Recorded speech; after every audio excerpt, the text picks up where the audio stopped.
وہ کون سی بیٹی ہوگی جس کی شادی ہے اور وہ اپنے ماں باپ کو ملنے کے لیے نہ آئے؟ سبھی بیٹیاں آتی ہیں، مگر نیت کیا ہوتی ہے؟ بس میں امی سے ملنے جا رہی ہوں۔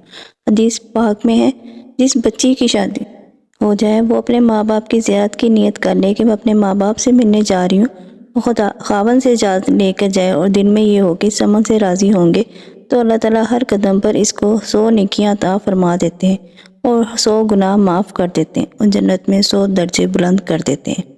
حدیث پاک میں آیا کہ اگر یہ ماں باپ کے پاس آئی اور ان کے چہروں پر اس نے عقیدت کی نظر ڈالی تو اللہ تعالیٰ ہر نظر ڈالنے پر ایک حج یا عمرہ کا ثواب عطا فرمائیں گے۔ صحابہ اکرام رضی اللہ عنہ نے پوچھا، اے اللہ کے نبی صلی اللہ علیہ وسلم، جو آدمی اپنے ماں باپ کو بار بار محبت و عقیدت سے دیکھے؟